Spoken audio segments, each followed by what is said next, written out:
Welcome to Nick and Dave Deep Dive the Metaverse, a podcast exploring cult classics, subculture, and geek media. I'm Nick. And I'm Dave. And we will be your tour guides today for this hot take on Hideaki Anno's fourth and final installment in his, postmodern, revisionist, super robot, anime epic, Evangelion 3.0 plus 1.01 Thrice Upon a Time. I might have added supernatural thriller in there as well. You want to throw that in there? And maybe even say that this is his third conclusion to the series that he's written and directed. I mean, that's in the title, Thrice Upon a Time. Yeah. It could be third time's the charm. Yeah, Thrice Upon a Time is a great title for this because when we started getting into talking about we want to do cult classics and we like geeky stuff, and so Evangelion is both of those. Yeah, for sure. But this is a huge pile of content to look at. So you can't just watch Thrice Upon a Time in isolation. No, you have to at least watch the 3 movies before it, which are called the rebuild of Evangelion. But the divers might not know much about Evangelion to know that it started as a manga in the mid and early 90s. Anime.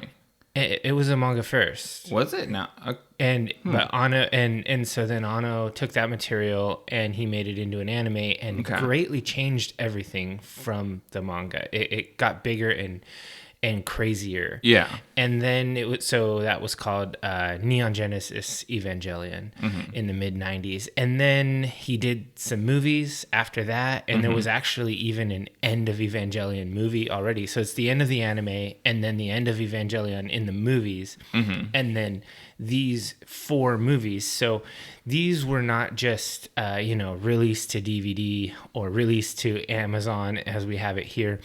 These 4 movies, the tetralogy as they're constantly referred to online. It's not a quadrilogy, it's a tetralogy. Yeah, I guess so. The tetralogy is responsible for over $292 million in box office in Japan alone. Yeah. These movies are huge in Japan. So this is kind of a big deal. It's crazy that it took so long to get a real release in America. So I was excited to get into this, and halfway through, I know this is a hot take, but I was deep diving it. Yeah, no, me too. I was like, I think I bit off more than I can chew. So what all did you watch? Because you were going in, I had watched the series. Admittedly, I'm not an early adopter to this. I didn't get really hip to it until after Shin Godzilla came out, so that would have been in 2016. Yeah. And that made me go, well, this guy did that Evangelion thing, so I should check that out, and made me go back and watch that series. Did you watch all of Neon Genesis? Yes. Okay. But that's crazy. I watched, it's some like 27 episodes or 28 episodes. I mean, that's a lot still. Yeah, I mean, but it's not a lot for an anime series. No, that's true. Because it's like... Looking at you, One Piece. Yeah, it's like, or your Dragon Ball, it's like, what's this Dragon Ball all about? And it's like 200 and some episodes, and you're like, never mind, I don't need to know. Oh, man, that's kid stuff. Because I'm at least 300 episodes deep in One Piece, and I'm still a neophyte, because it's over 1,000. Yeah, no, it's... So, like I said, I thought 28 episodes was pretty digestible. Yeah, it's definitely watchable. And I did not go back and rewatch Neon Genesis for this podcast, but I did watch some of it many years ago, so much so that I only remember the broad strokes. Yeah. And so I wouldn't consider that part of my prep. I actually watched these 4 movies in isolation, and I did a lot of online reading about them. I didn't want to branch out too much into the previous movies or into the anime or into the manga. I just wanted to focus on these. Yeah. And even so, there's so much fan content. And if you're just sure how big this was in America, it's worth noting that this broke Amazon Prime Video's all-time high day one view. A lot of people waiting for this. It was this is not just for Japanese people. This was absolutely huge. It's obviously it's Amazon Prime's biggest single day stream. So I found a lot of information on YouTube, a lot of information on the internet, and it just got crazy. And it's there's lots of differing theories on things, and so you can get very different takes from different videos and different articles and stuff. So yeah, that's cool. I'm glad you went so hard in on this. Did you happen to watch the end of Evangelion, or you haven't seen that either? No, I didn't want to watch anything that wasn't part of this tetralogy, because one of the stated missions from Anno about this set of movies is that they were a complete rebuild from the ground up, and they were supposed to be more accessible to non-fans, people that had never experienced Evangelion before this. I'm not sure he totally succeeded in that, because there's a lot of mysterious stuff that isn't explained. And I thought that was cool to try to do that.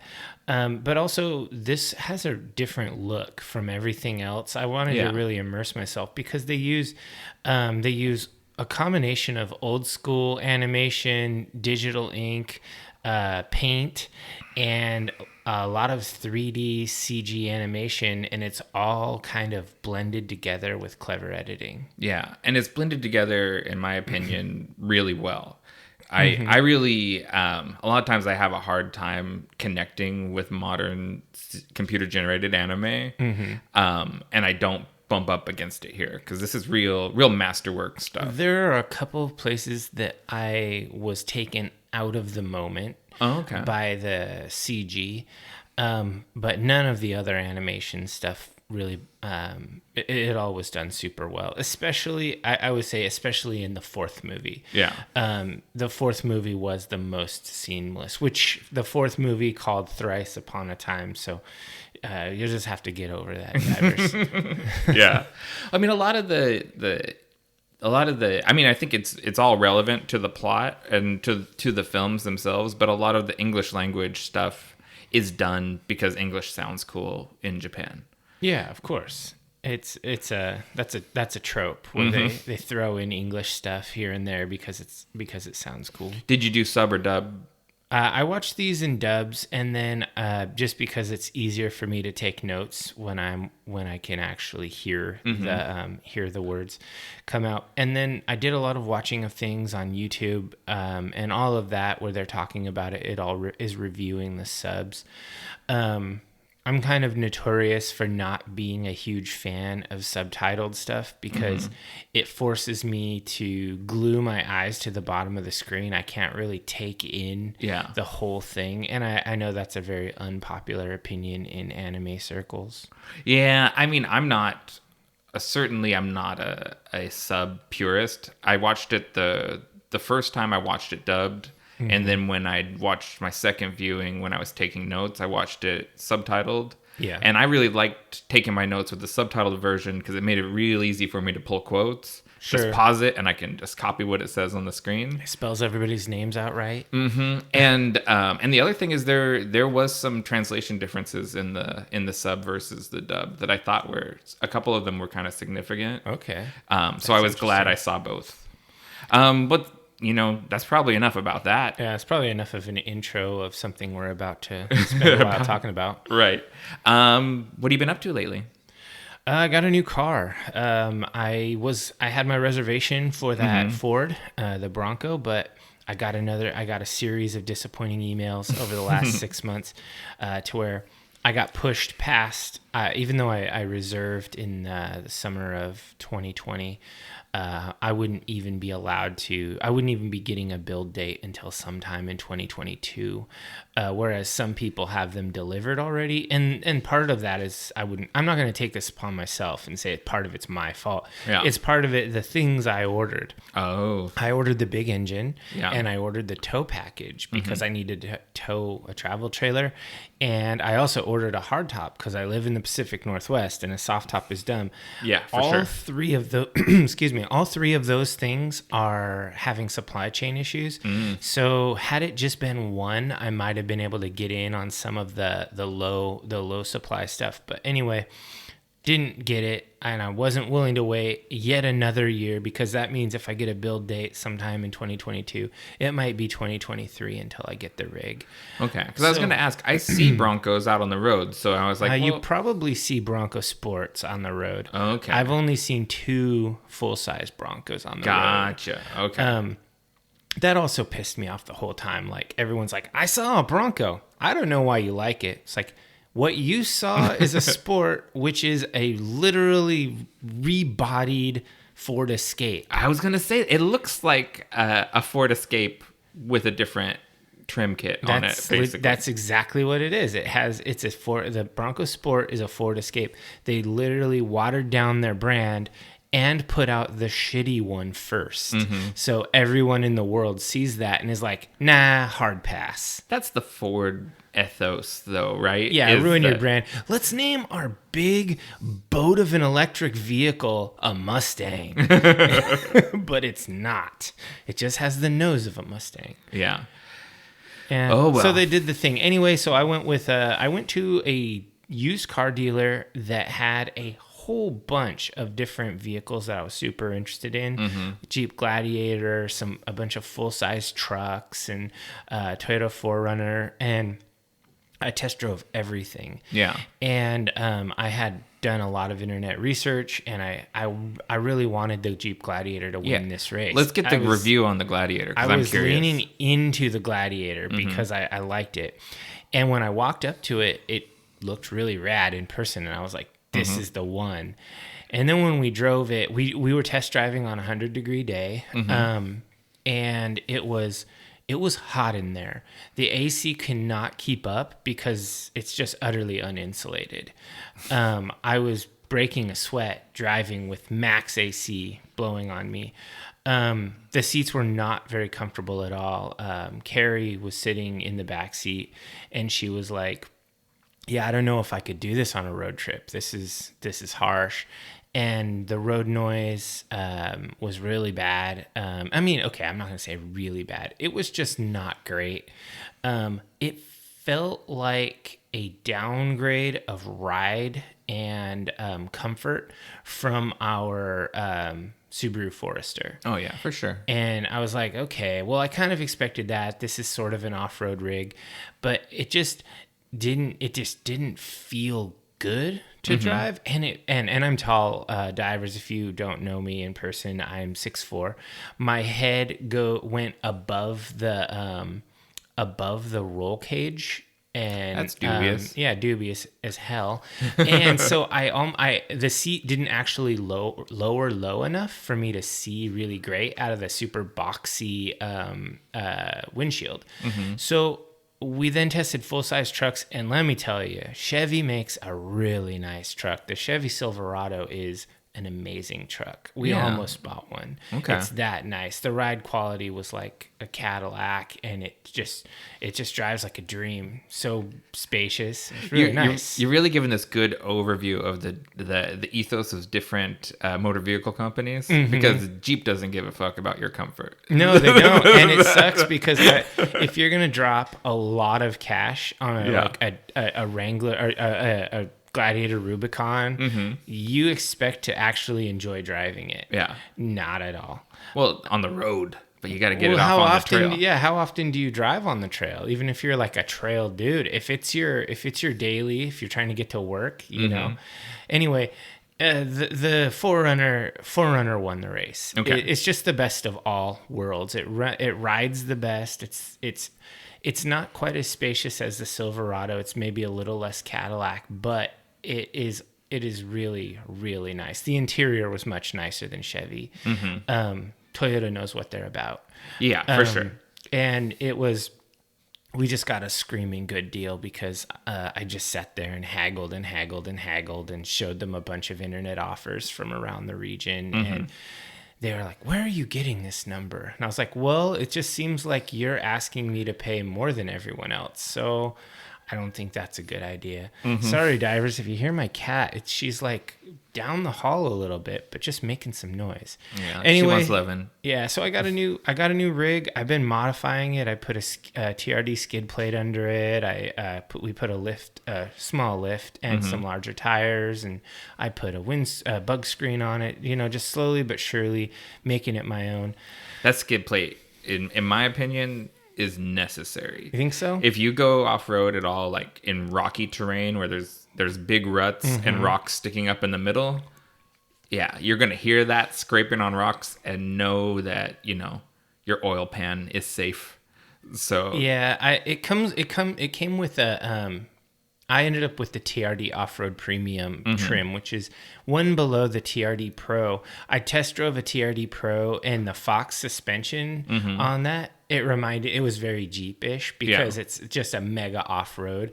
The TRD Pro or TRD Off-Road Premium has the Bilstein suspension, which is still really good, but it's a little softer. It's a little easier on the ride. You get that pillowy boat feeling. It's got a little bit of that trucky vibe to it, where it kind of floats a little bit, and it's taken me a bit to get used to it, but I really like it.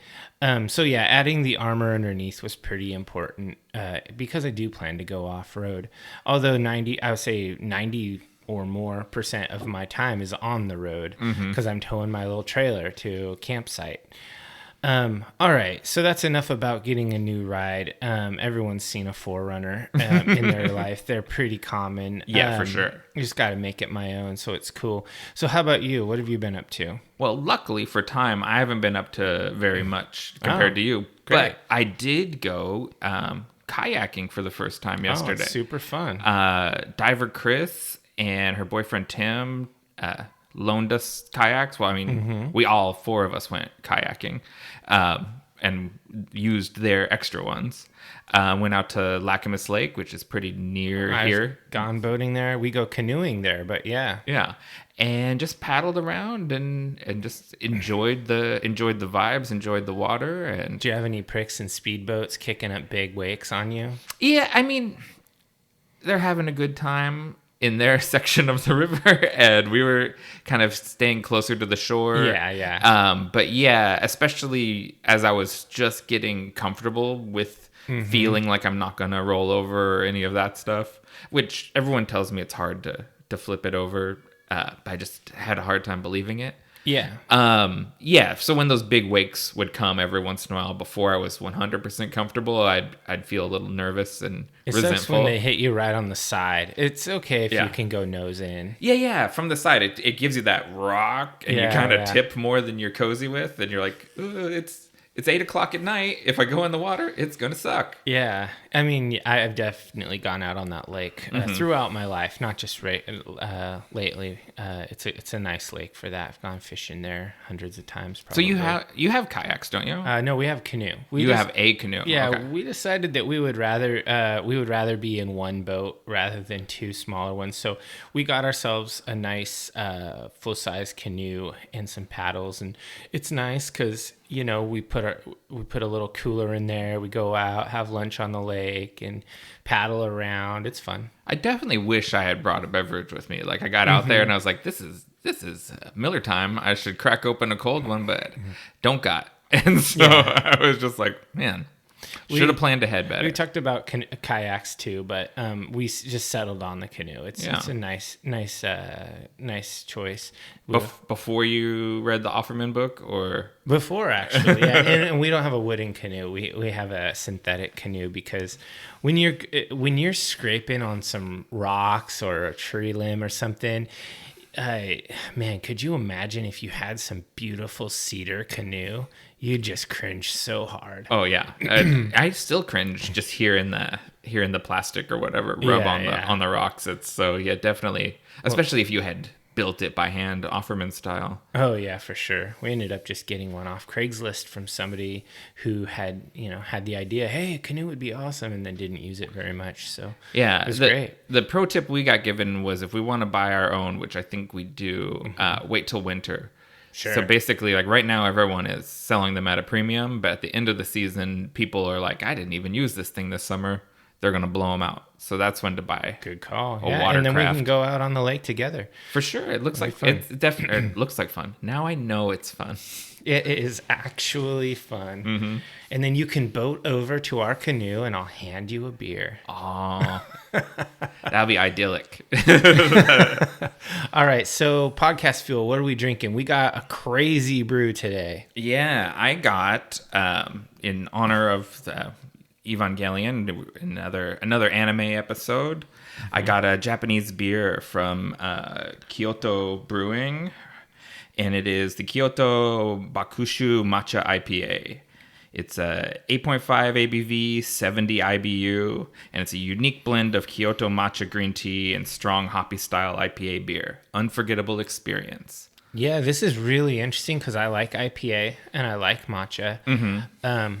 This is bright ass green. Like, actually, it's kind of a deep green. Yeah. When we were pouring it, it looked almost neon. But once it settles and you have a whole glass of it, it's almost like pine green. It's great. And it's dense because it's got real matcha in it. So it's opaque. This is really good. I mean, it's not something I would bust out sessionable and have sessionable or whatever, but this is a great experience. I mean, I'm a bit of a Japanophile. I like Japanese stuff, and this is done well. Yeah, and I think kind of neither one of us was super into the very first sip, but as it's mellowed out and the matcha's kind of settled, it's mellowed out really nicely, and it's become very sippable. Yeah, because matcha itself has a little bit of bitterness to it, and hoppy beers, IPA has bitterness. So this was kind of like bitter squared. But I think it's really interesting. We've been talking about going to Kyoto, right? So we're definitely gonna go. We need to check this place out. Yeah. I think what we need to do is go over there and visit Sage and Carly. I know Sage listens to some of these episodes, so visit them, see them, then take a train to Kyoto. Maybe they'll come with us. I'm sure they, that would be super dope. I haven't seen Sage and Carly in many years. Yeah. Every once in a while, Sage and I will message, or we should call him Diver Sage. Let's keep on brand. Yeah. Diver Sage will message me occasionally, but I want to see Party Sage where he takes his ponytail out of the braid.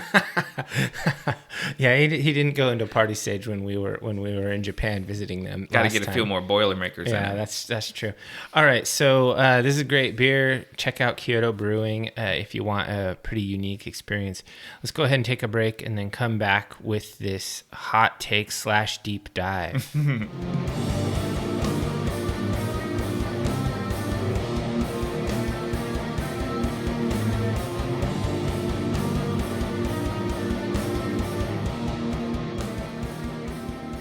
All right, welcome back, divers. I think we're ready to get into this, but before we dive into the movie at hand, Dave kind of has some synopses of the first 3 movies in the Rebuild tetralogy. Yeah, so I figured the divers probably haven't gone back and watched all of these movies. If you did, cool. Maybe you could at me with some corrections to my synopsis of these movies. But they grow with the telling. Each synopsis is longer than the previous because that's just how this is. Yeah. This story is an avalanche. Yes. So in 1.0, you are not alone. This feels like an origin story. It starts off 15 years after the second impact, and it isn't really told to us what that means. Yeah. But we know people are kind of living in these crazy cities that can that are all mechanized. It can go underground and become like fortresses. At a moment's notice. This is very like futuristic mecha mojo, and you meet this unlikely young lad who's taken into this government facility and told he's gonna be an Eva pilot, and he's got all these daddy issues because his dad works for the government in this Eva program, and they even have him go to middle school while he's there training to become a pilot. Has all of those dramas, and he makes some friends and etc. And this plot is fairly simplistic. It's a training montage after training montage with battle sequences. There are it's very reminiscent of Pacific Rim. There's a clock, essentially. Oh, an angel is coming. The angels are the bad guys, not kaiju. They kind of are kaiju. Yeah. And so they have to defend against the angels. And this is a total impending doom thing. Oh no, there's another one. Get to the Ava. It's time to fight. And they have some good battles, and it's a simplistic movie. Pacific Rim caught a little heat in the early when it came out for being kind of a ripoff of Evangelion, and I don't think so. Not really on the first one. I think Del Toro's his references are older. It's probably more Gundam than Evangelion. But definitely the second Pacific Rim feels a lot more, even more like Evangelion, and uses some of the Evangelion concepts. Yeah, for sure. So 2.0, you cannot advance. It starts pretty simple. They're killing angels. It introduces a couple of new Eva pilots.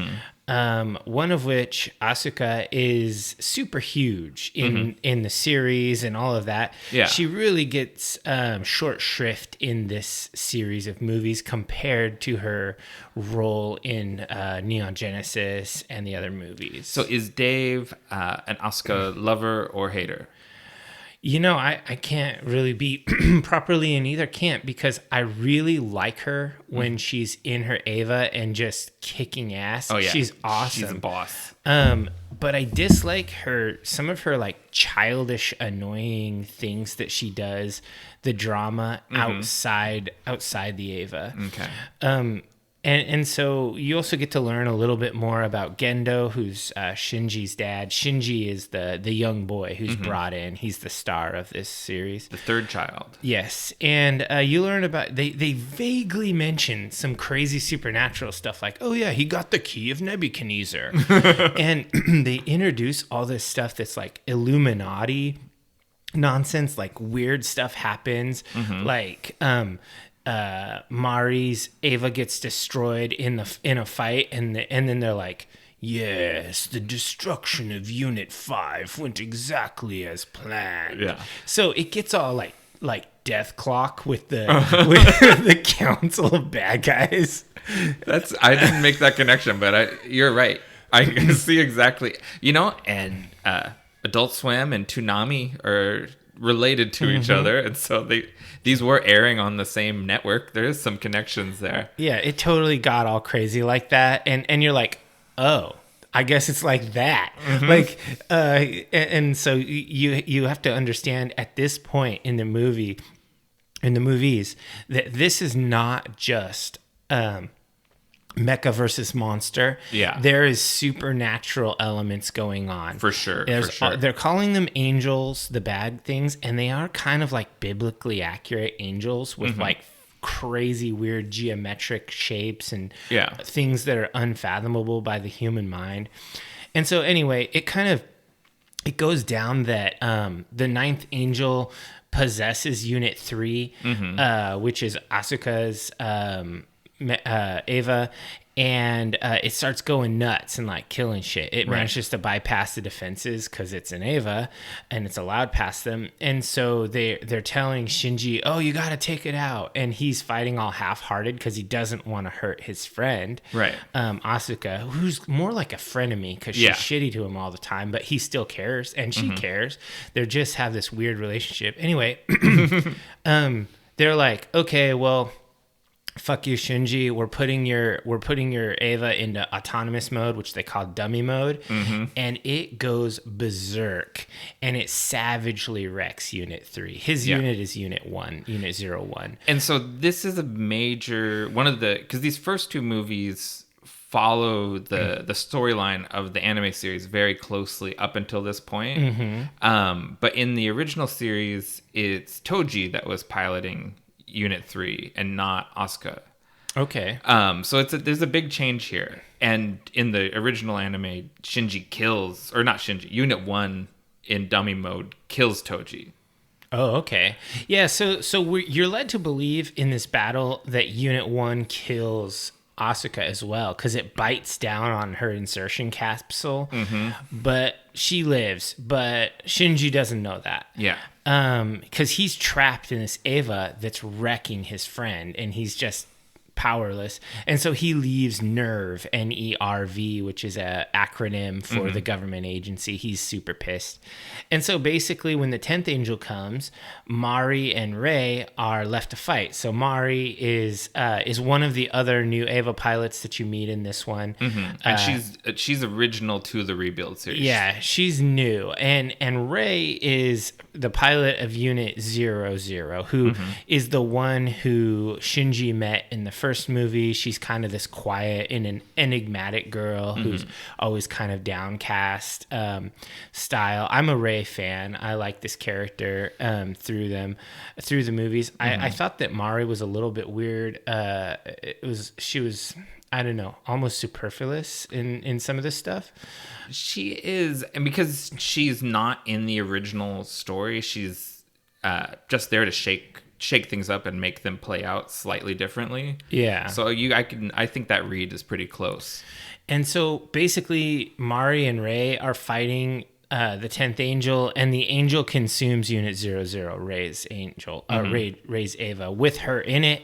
So Shinji is like, oh God, I gotta help. And he goes back to NERV and he's like, I will pilot Eva 01. Let me try to rescue Rei. And they're like, okay, whatever. And so they let him do it. And he goes, and this is where it really gets bonkers. Yeah. So like the first movie, zero bonkers factor. The second movie, like literally the first movie, I was like, oh, they're fighting angels. Oh, those are like kind of biblically accurate angels. That's cool. And then the second one was like, oh, this is like a supernatural thriller. That's actually an angel. That's not what they're taught. That's not just called an angel. Yeah. And then right here, when the fight is culminating, where Shinji is in his unit 01 fighting this angel, the fight culminates with Shinji's Eva absorbing the angel. Shinji's Eva absorbing the angel and becoming a divine being. This, they tell us, is going to be the third impact. Right. So evidently this has happened before. It has, and it's much earlier in the timeline than the previous times the third impact has happened. And so it's basically this Eva, it's got like one of its arms got removed. And so it's got this spiritual arm, like a spectral arm. And you see these big spectral wings come out of its back, and it starts rising up as this divine being. And then out of nowhere, a giant spear comes out of space and impales Unit 01, and it drops down. And that's when you see Kaworu, who's been on the moon this whole time. He is the one who stopped the third impact. And so from there on, they start calling it the near third impact. Right. And so that's kind of where the movie ends, with Kaworu descending from the moon in his Eva 06.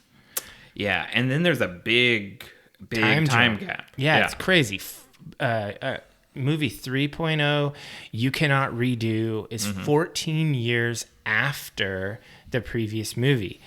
And this was a hard left. Like I thought from movie 1 to movie 2 was followable, but movie 2 to movie 3 is just a really big turn. Yeah. And then the next one from this third movie to the fourth movie, it's another huge turn. Yeah. So this is not, I mean, it's very evident that they are trying to cover a shitload of material in a short amount of time. Yeah. And if you had been a viewer of the original anime series, 1 and 2 felt familiar but different. Yeah. 3 is like total uncharted territory. Like I definitely I sort of was not super moved watching the first 2 movies, but once we got to here where it's all new territory, I'm like, oh man, everything's different, and I really really locked into it more. So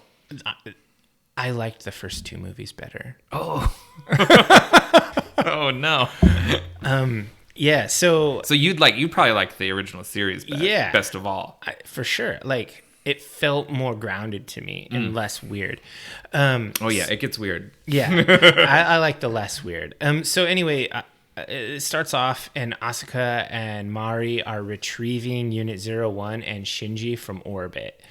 And Shinji is taken down to some crazy sky ship, and The Wunder. yes, he's fitted with an explosive collar, and he learns that he's the captive of this opposition force called WILL, spelled W-I-L-L-E, another acronym. They like acronyms here.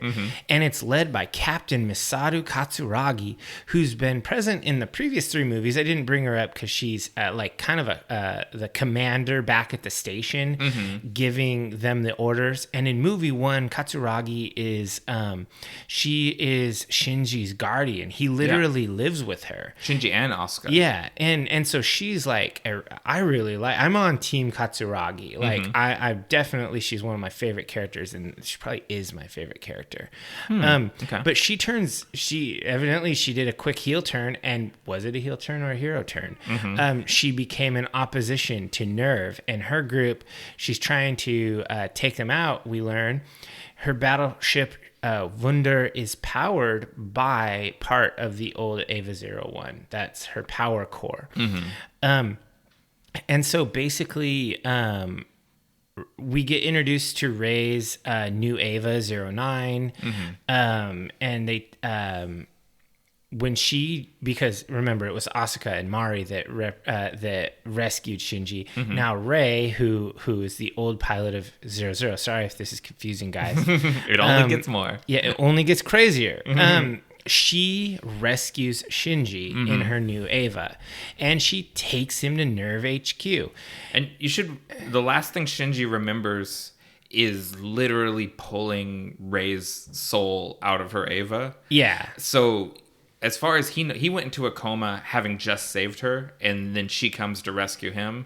It makes total sense why he would go with her.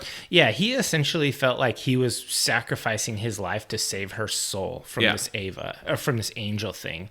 And so when she comes to rescue him, he's like, oh yeah, Rei, my good friend who I rescued before, she's rescuing me now. And so yeah, it totally makes sense. And so he goes to Nerve HQ, he meets with his dad, who continues to be a dick. He's absent, he's condescending to the nth degree. So many times I say out loud watching all of this stuff, Gendo is a monster. Yeah, Gendo is the biggest villain in the whole thing.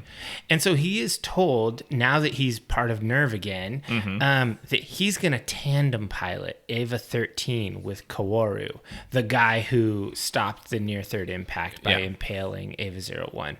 Eva 01's my favorite Eva, by the way. Which one's yours? It's it's the best. Although, I mean, one when it has 4 arms. That's pretty sick, yeah. Yeah, that's the coolest. I really need a figure of that. Although I am a big fan of Eva 03 as well with Asuka. That's really cool. Red, kind of red and pink. It's just super rad. Anyway, that was totally an aside. We haven't even started on the movie we're hot taking. We're getting there. We're almost there. This is all important. Yeah. So basically, he's told he's going to tandem pilot with Kaworu, and then they have this weird let's become friends thing.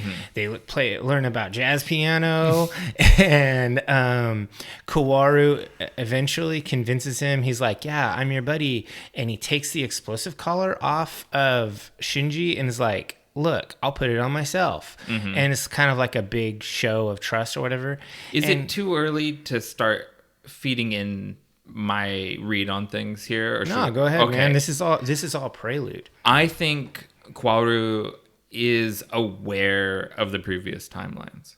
I think as an angel, because Kaworu's an angel, we learn later in this movie. He's the first angel. He's the first angel. I think he has an awareness of the cycle that they're in. Yeah, the circular nature. Because multiple times in here, Kaworu mentions how he's met him before and he'll meet him again. Yes. And there's imagery in this movie and the previous movies that is from previous Eva IP that is never explained in this. They're just permanent changes to the world that were left from previous apocalypse cycles, essentially. Yeah. So what Atto is not telling you, but he's showing you, because I am the proponent of show, do not tell. He is showing you that time is cyclical. Yes. And this is a new cycle of the Evangelion timeline. That's why it's different, because it's not a reboot. It is a recycle. Yeah. Or rebirth. Yeah, and it's very, as much as this stuff is all steeped in Christian iconography, the ideology that underlies it is very Buddhist. For sure. So speaking of Christian mythology here, or ideology, I'm sorry, I said mythology because that was my train of thought.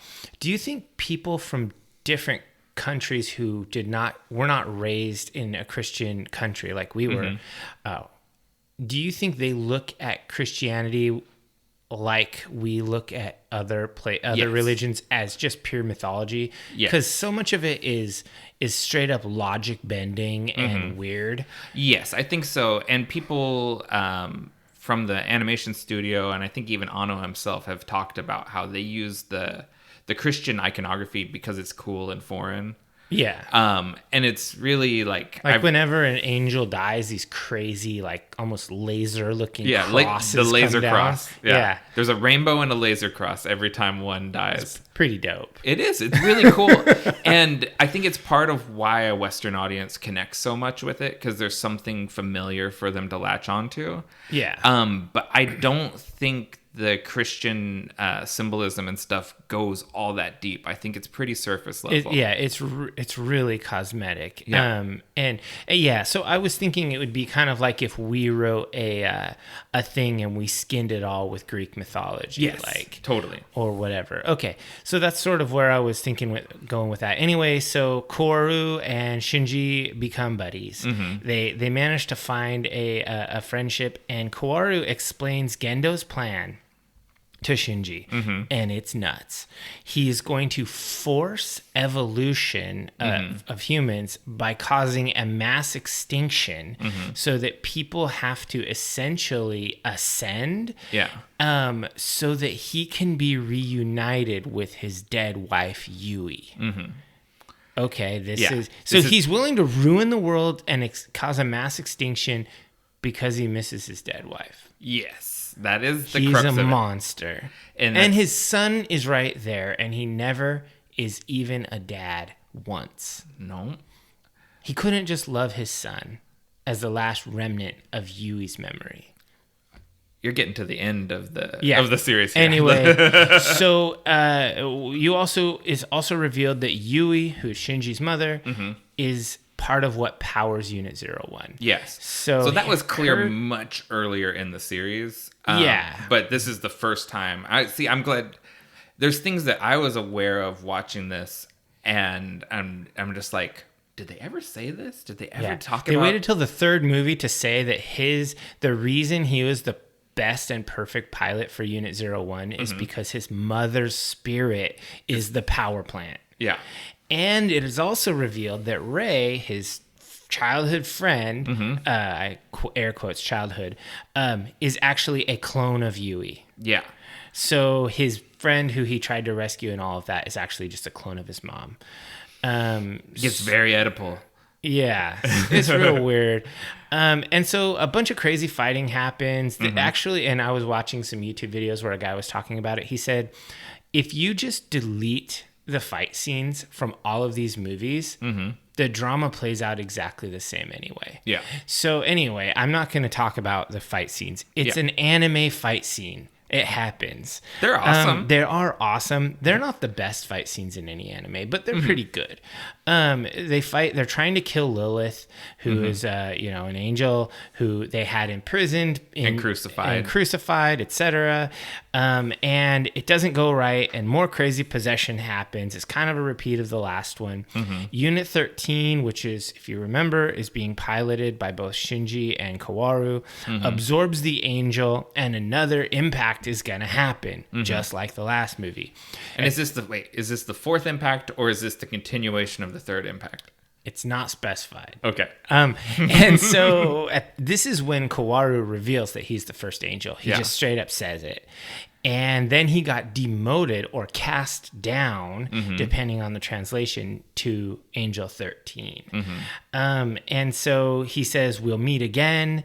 And he attacks the thing, and his head gets blown off. Yeah, because trying to stop Shinji, they detonate the collar, and Kaoru dies, sacrificing himself for Shinji. It's a very Jesus Christ moment. Yeah, exactly. And so Shinji gets rescued from his Eva cockpit after this whole thing happens, and he wanders off into the sunset with Asuka and Rei, who we now know is a clone of his mother Yui. Yeah, and this is actually a clone of Rei. And this is not even the first Rei clone. This is a Rei clone. Correct.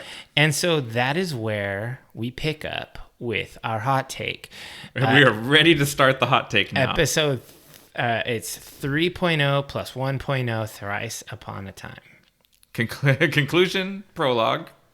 Yes, holy moly. I'm so glad you did that, though. It's awesome. I mean, I figured that the divers, if they're just listening to this because they love our sterling personalities, they are not going to go back and watch all this stuff. So I got to explain it. Some people probably just listen, and because the period of time between these movies is really long.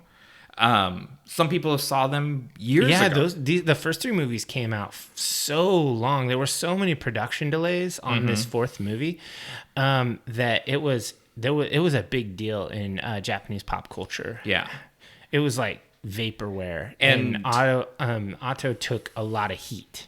Yeah, and in between 3 and 4, and I'm just saying that because it's easier than all the decimal numbers. Yeah, he did Shin Godzilla, which was a massive film in Japan. It was actually it took Thrice Upon a Time to actually eclipse Shin Godzilla's numbers in Japan. And Shin Godzilla's been on our list forever. Yeah, it's definitely on we'll the get list. there eventually. But it won 7 Japanese Academy Awards, and not just the one for special effects, like Best Writer, Best Director. It swept the Japanese version of the Oscars. Yeah, I mean, a lot of times when you're watching these YouTube videos where they're talking about Otto, they just refer to him as Otto Sensei because he's kind of like a big deal in this whole deal. He's I've been watching a lot of. There's some good documentaries about him. Some of them the Amazon has picked up, so you can watch them here easily in America. And he's a pretty revered director. Yeah, he's good. And he does not have, most of his filmography is variations on Evangelion. You know, that's fine. If that's your thing, that's your thing. I'm not gonna try to crucify people for not doing branching out, because if you have an artistic vision, just follow your muse. Oh, for sure. So right off the bat, that Toho logo comes up, and as a longtime Godzilla fan, ever since I was a little kid, when I see that at the beginning of a movie, I know I'm going to enjoy myself. Okay. That doesn't always hold true. Sometimes the movies are bad, but like I can't. It sparks joy, Marie Kondo style. Like when I see the Toho logo, I'm like, yes, a Toho movie. Well, that's good. So this, I don't have as succinct of notes about this movie. I really took notes.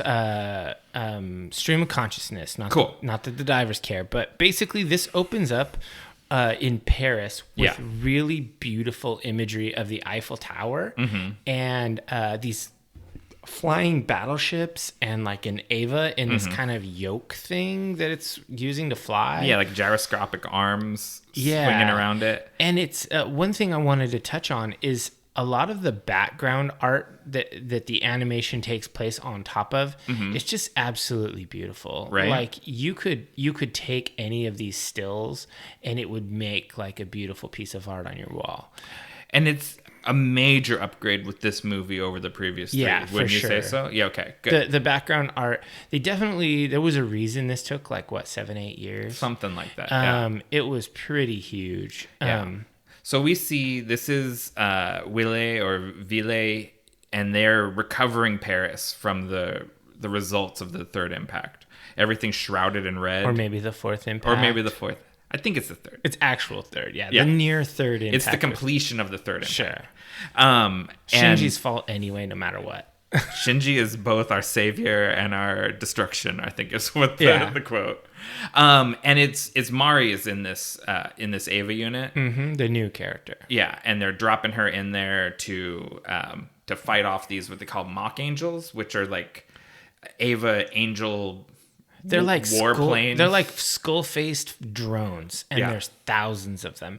And this is one of the places where they used CG to have like just huge amounts of enemies, where you couldn't draw that many. It would just take forever. Yeah. So the animation is a little bit it's integrated, I would say. Yeah.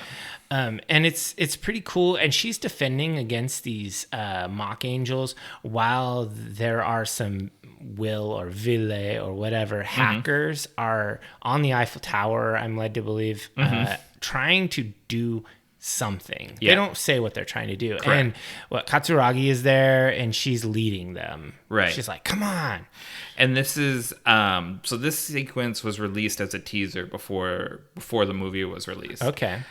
So this was really I never really saw any trailers or anything for this movie. This was all I had seen for the movie, but this got me psyched for it. Like, yeah, I definitely wanted more of this. It's a really cool scene because Mari in her Ava, she ably handles all of those mock angels.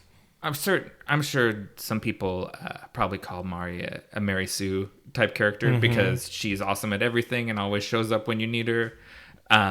Whatever, I don't care. It's anime. That's just the way things work. Yeah, I'm fine with Mari. She doesn't bother me at all. Yeah. I mean, and if I'm rating the 4 Ava pilots of my order of preference, I probably go with Rei, Asuka, Shinji, Mari in that order.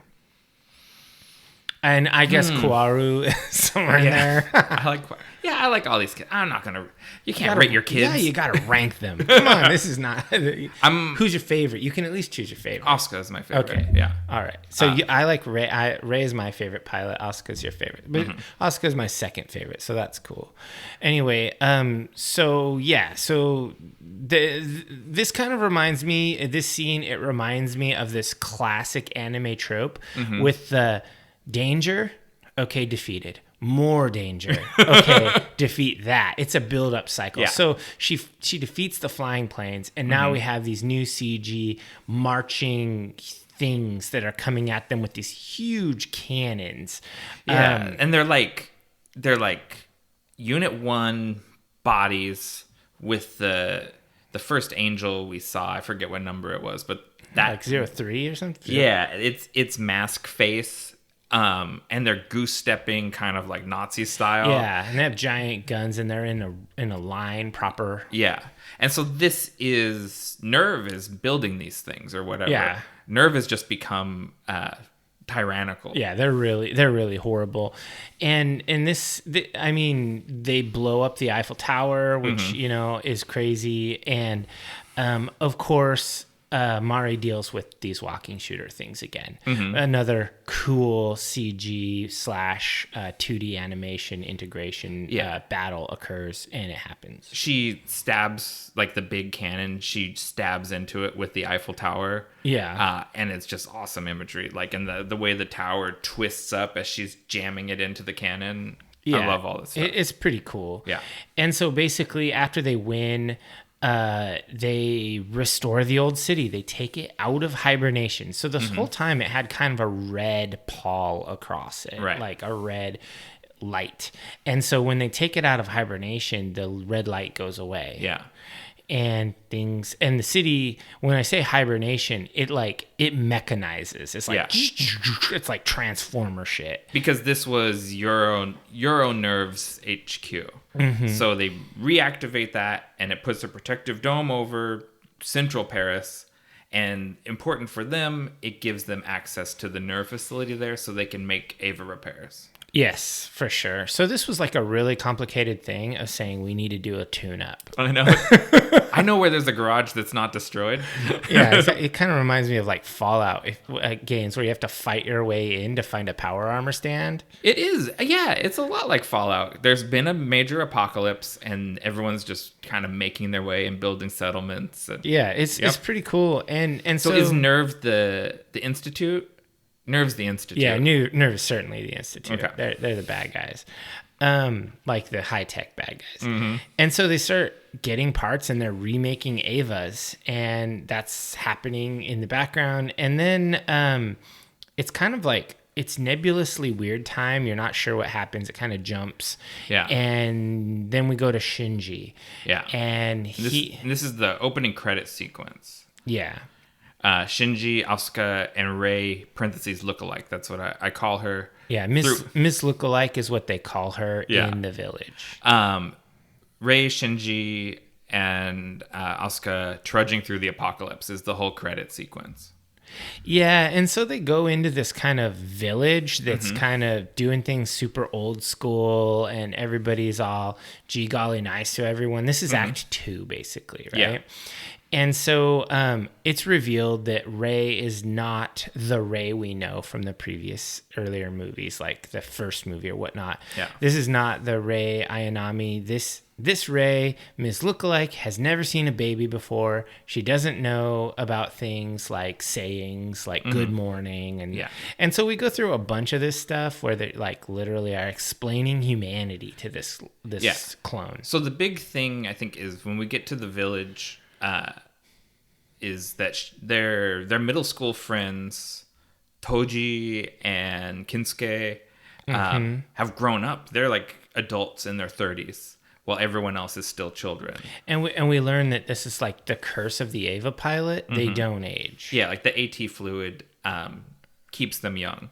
Yeah. This is also this is a meta commentary on the audience. Oh yeah. This is about otaku culture and obsession, and how the obsession with the Evangelion has kept people as permanent children while other people have moved on. Oh man, Otto being harsh. I mean, it's a bit pot kettle black situation. Yeah, with him, who he's also like it's like a gray-haired old guy who's making movies where there's tons of like fan service and ass shots of these cartoons. He's a first generation otaku criticizing third generation otaku. Yeah, for sure. What a fucking boomer. What a dick. They have different generations than us.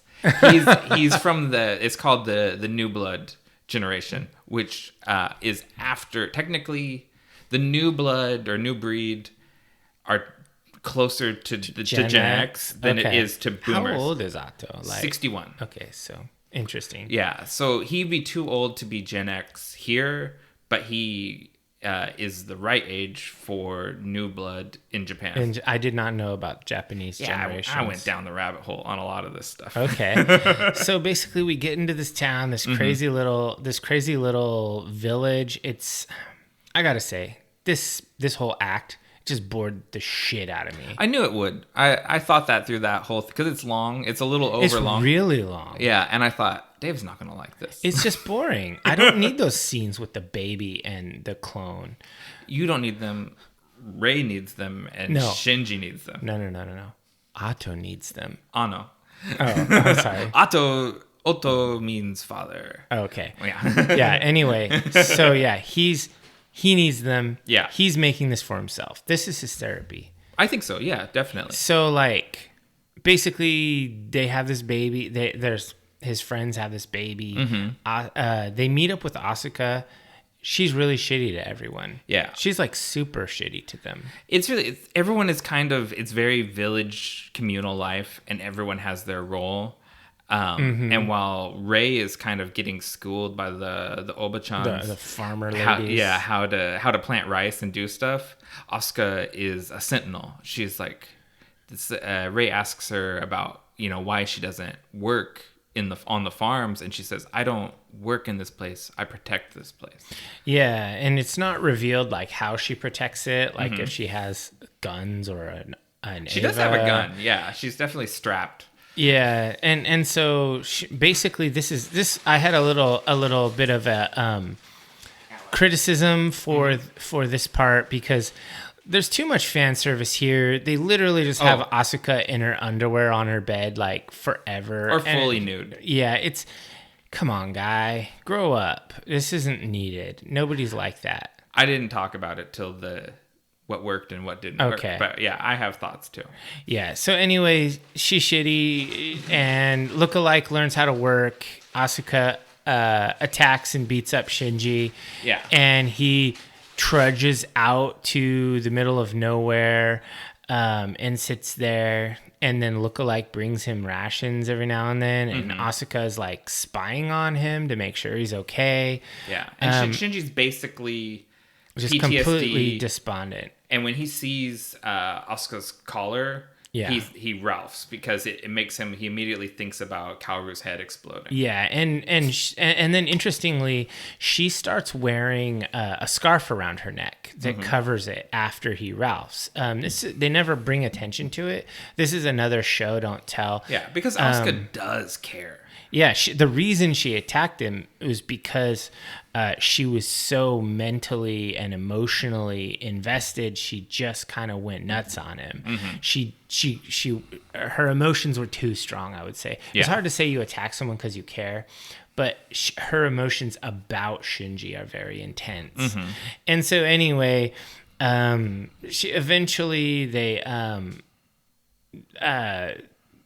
kind of comes out of it. He has this weird scene where he starts cry eating all the biscuits. And it's just like, okay, this is a little odd. Yeah, because Rei just kind of persistently comes and visits him. He's at Nerve HQ, or the ruins of Nerve HQ, just sulking. We do... just real quick, we see Pen and like a whole bunch of Hot Springs penguins. Pen is from episode 1. Yeah. And it's literally Katsuragi's friend / pet penguin. Yeah. So I do, it's, no one says anything about it or engages with it, but when he pops up, I was like, oh, it's Pen. It's nice. It feels connected.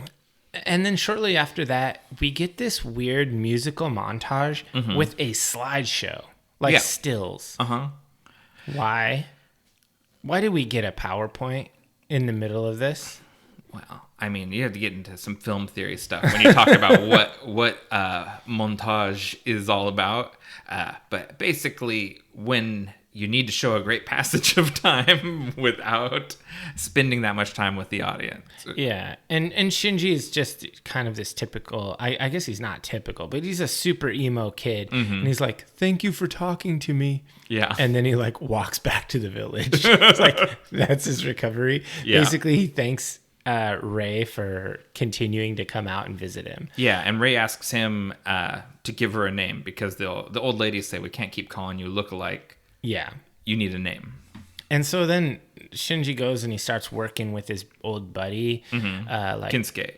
Yeah, exploring the land, and he learns he has to start fishing, but he sucks at fishing. Yeah. This place is super idyllic, and Carrie looked over and pointed out to me, she's like, this place is too nice. It's definitely getting destroyed.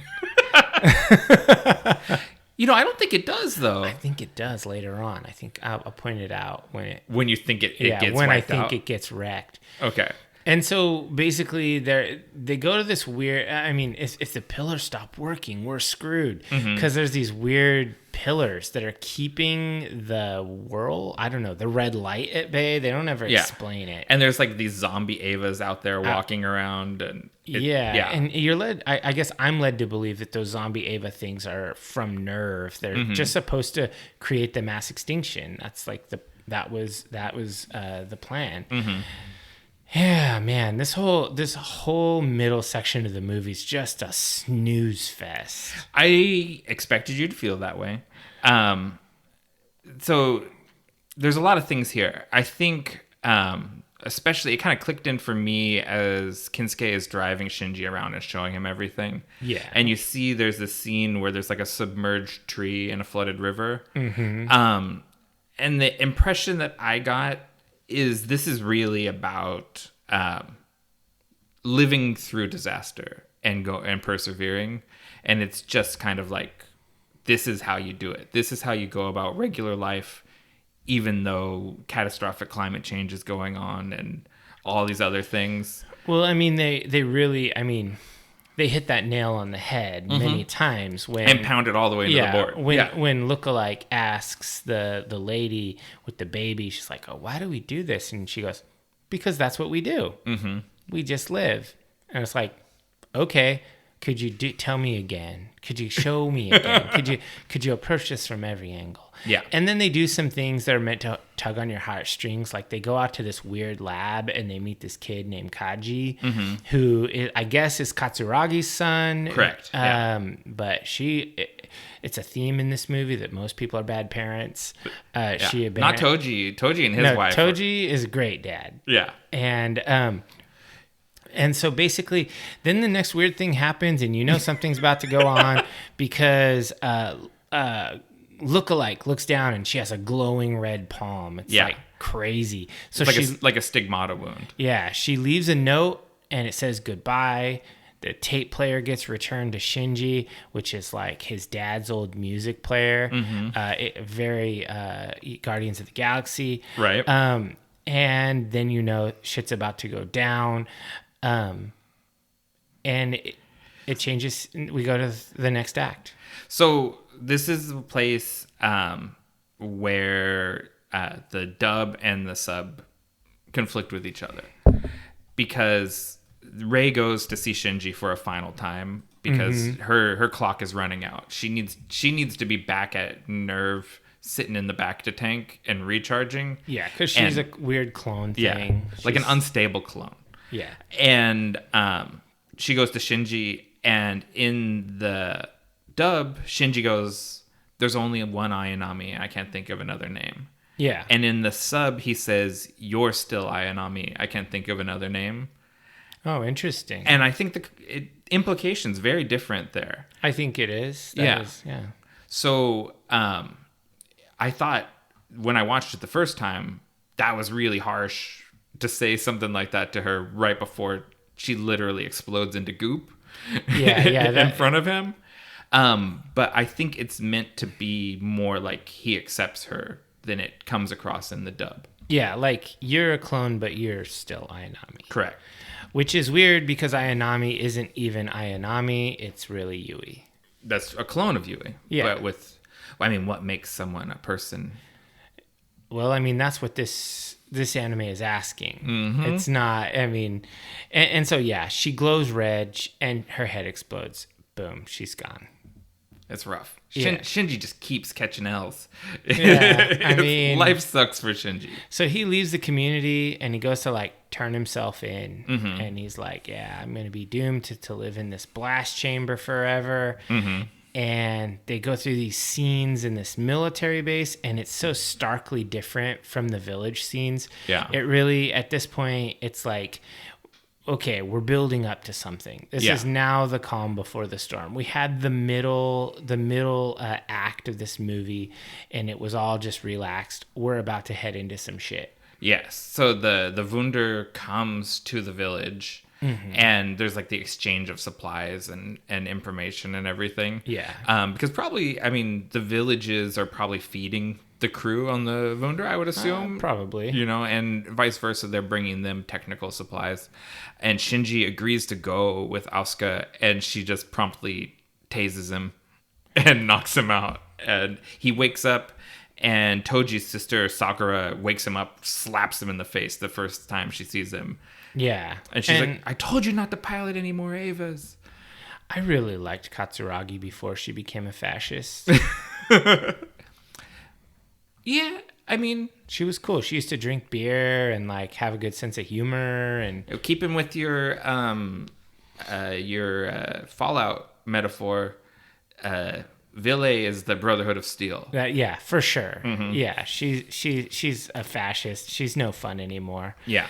And so they're like, okay, battle stations, everyone, prepare for launch. And You brushed over it a little bit. You mentioned it that they put Shinji and Asuka and Mari are also in these sort of like, it's like the Hulk container from the Avengers. yeah, But covered in explosives because they don't trust the Eva pilots. They need them, but they don't trust them at all. Ville is kind of really shitty to everyone. Yeah. And so there's some things going to happen, and this is the plots just get really convoluted at a certain point. Yeah. Where it's just like, okay, they're alluding to a lot of things. They don't tell you a lot of information. A lot of stuff is happening, and you're expected to pick up on it. Like the Wunder has a global seed vault on it. Yeah. Basically, it's going to preserve the earth, or like the plants of the earth. And then at some point, Mari and Asuka visit Shinji, and they have some interactions there where Mari is like all interested in Shinji. She's all flirty and like whatnot. And I'm just like, this is weird. It's very forced. And well, because they're about to launch, because they're going to assault Nerve HQ, which is at the South Pole. Right. And right before the girls decide to visit Shinji one more time, and Asuka asks Shinji if he knows why she was mad at him when he first woke up. And she's more or less satisfied with her answer, because he says something like to the effect of, because I didn't kill you and I didn't save you. I just didn't do anything. Yeah. And she's like, well, you're finally growing up a little bit, but I became an adult before you. And then that's like her final words to him before she thinks she's going off on a kamikaze mission, basically. Yeah.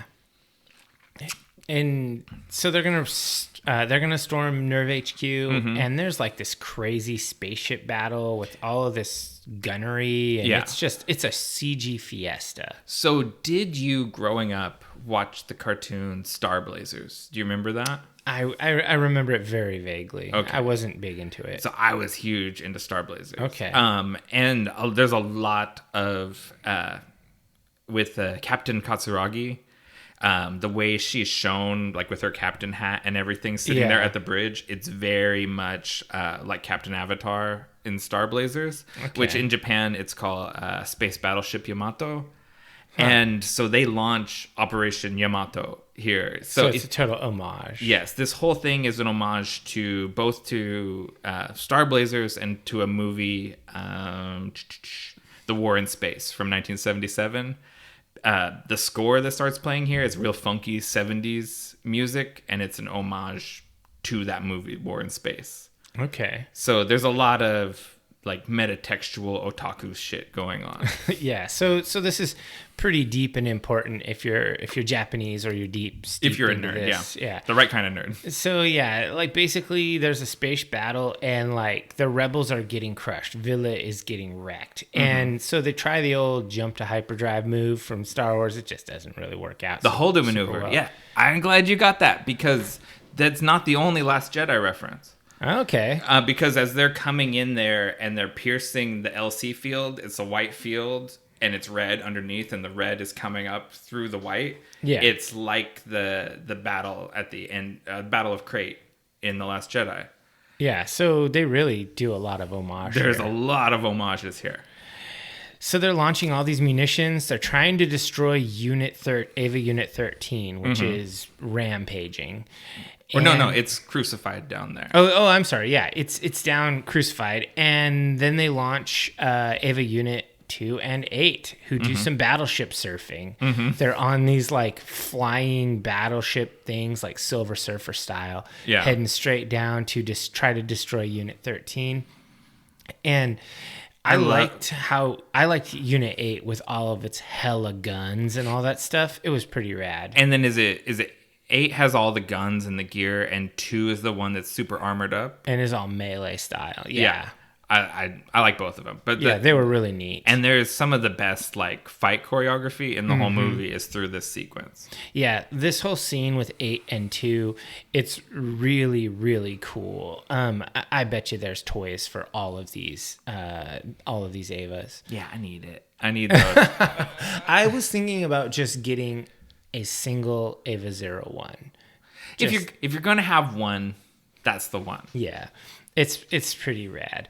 Anyway, so it is at this point where I get taken out of the movie by the animation. Oh, okay. The fractal animation that's done, you can tell it's all procedurally generated and it's really weird.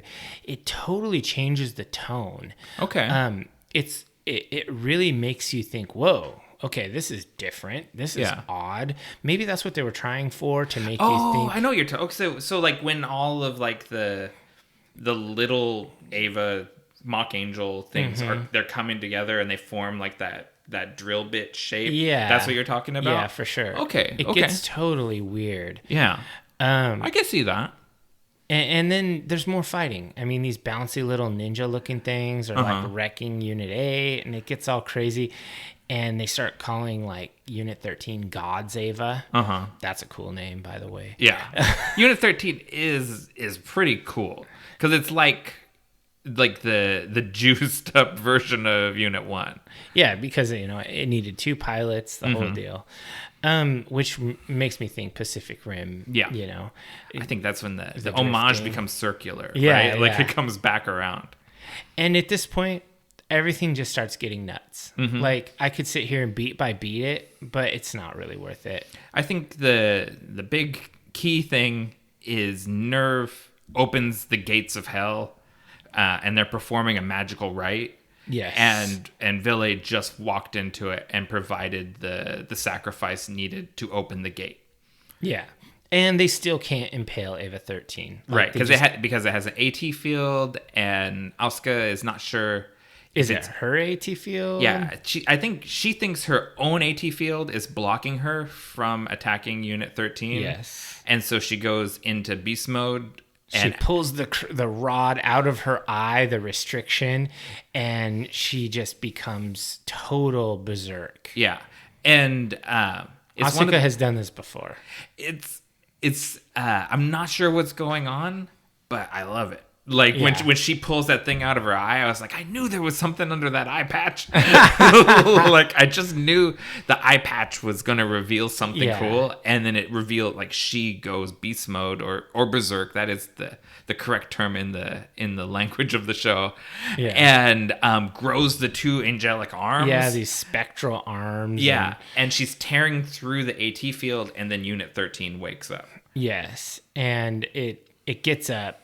And it basically reaches inside her Eva and grabs Asuka. Yeah, pulls the plug out. Yeah, and then it blows up. The Eva blows up. And Asuka, like a fucking gangster, tries to blow her own collar.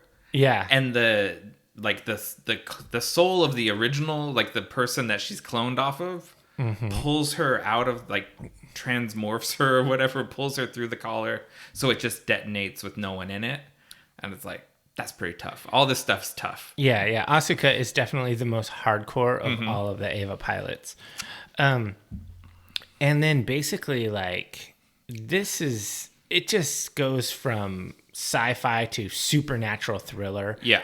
At this point, it just does a hard turn. I guess it's not a hard turn. They've been leaning that way the whole time. This is like, so I'm sure you've seen the Shinji getting the robot memes. It's time for Shinji to get in the robot. Yeah, exactly. Like Shinji, he gets up, just walks out of his chamber and goes out on the deck, just in time to see his father leave, because Gendo and Ayanami were having like a little tete-a-tete out there. Yeah. And he's like, Father, and Gendo's like, peace out.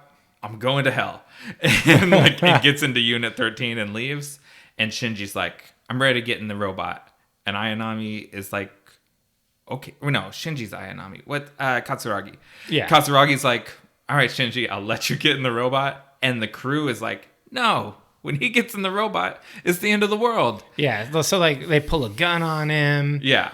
It's a whole thing, but Miss Misato saves him. She takes the bullet for him. And the captain hat falls off, and she turns into old school Miss Misato for a little bit. She becomes cool Katsuragi. Yeah, it's like the hat was keeping her in captain mode. Gotta get rid of that hat. Yeah. And she's like, I'm counting on you, Shinji. Like she used to say when he was piloting Eva 01. So, long story short, Shinji gets in the robot, dives through the gates of hell into the anti-universe to go and have the showdown with his dad. Well, and they say, because they always call Asuka the princess, the princess might be alive within Eva 13, and so he needs to go in there after her. Yeah, it's very Joseph Campbell, right? Hero's journey. Yeah. Save the princess is part of the journey. He's going into the belly of the beast. If we're going to pull out the hero's myth, he's going into the belly of the beast to save the princess right now. Yeah, and so he ends up going down, and he has to battle his father, and he has the Spear of Hope, which, because these Evas like spears, it's like a thing. And they reference Longinus, who, if you don't know, is a biblical figure. He's the Roman centurion that stabbed Christ in the side with a spear. Yeah, a lot of biblical spears. Spears are really important. Ask Zack Snyder about it. Yeah. So he goes down there, and this battle is not really like a physical battle. This is a psychic battle. Yeah. Because the scenes change, everything goes, like they're jumping from place to place, like old scenery. We missed something. I'm just noticing in my notes. It's a little important for the conclusion because Mari tells Shinji before he goes in, "I'll come for you no matter where you are. Wait for me, Shinji." That's true. She does say, "Wait for me, Shinji." And one thing that's weird, they tell you straight up that this is not a physical battle when they say, "This is the world of your memories. Our senses are useless in the anti-universe." Yeah. So basically, they say the what's it called? LT fluid, that there's some LCL fluid. The LCL fluid creates a virtual environment in Shinji's memories, and Shinji and Gendo have this fight, like you were saying, and it's like they're fighting on a movie soundstage. It looks like they're in one of the sound stages at Toho Studios where they make Godzilla movies. Yeah, and they're going from like scene to scene, and they look exactly the same. And their Evas, this green and purple deal, except for their weapon. Shinji has the glaive style Spear of Hope, and Genjo has the fork style spear. Yeah, and they're 2 heads, and they're just perfectly matched. And Gendo drops some knowledge on Shinji, and he says, "Violence and fear are not the criteria upon which our conflict can be resolved." And then they snap out of the fight and go into Gendo's office at Nerve HQ and start having a real talk. Actually have a real talk. Yeah. So at this point, it has the movie has ceased to be a sci-fi or a supernatural thriller. It is now the dreaded art film. It has become art film. Dreaded to you. Dreaded to me. I love the art film. So now this is the part. To you, it upgraded to art film. To me, it downgraded to art film. Right. And meanwhile, in the not art film, Miss Misato is turning the Wunder into a new spear for Shinji. An unexpected spear, because all the prophesized spears have already been accounted for. And she's like, "I'm going to make another spear that Gendo is not expecting." And at this point, they mention again Makanami, and they call her Maria Iscariot Makanami. Why? I mean, we know who Judas Iscariot is. So Fuyutsuki, who is Gendo's like right-hand man. Yeah. Him and Mari have this little talk, and there's been little clues all along that Mari is she is the same age as Gendo and Fuyutsuki and Shinji's mom. Yeah, we were kind of led to believe that. Obviously, she has the curse of the Eva pilot, that she looks young, but we were led to believe that she's old. She's older than the kids. Like, she's like college age. Sure. But it's worth noting, with the time jumps, they're all adults at this point. Correct. But she's an older adult. Yes. She's an older adult, but still younger than these people, because she calls him, and so this is one of those things where in the dub this stuff or in the sub it's a little more clear, because she calls Fuyutsuki sensei, like professor, and she calls Gendo-kun, which is like a familiar term, like you would call your homie. Yeah. So Fuyutsuki was like their senpai, and she's on a level of seniority with Gendo. Yeah. And so is she like a double agent this whole time? I just think kind of. No, not that she's a double agent, but that she's working for Ville instead of Nerve. But she knows them. She's on a level with them. Yeah. They're old colleagues or whatever. Yes, exactly. So that's why she is Mari Iscariot, because she's betrayed them. She's the Judas to them. But not to our heroes. Yeah. Who she's been true to the whole time. So basically, at this point, Genjo monologues about his childhood, and it switches art style completely.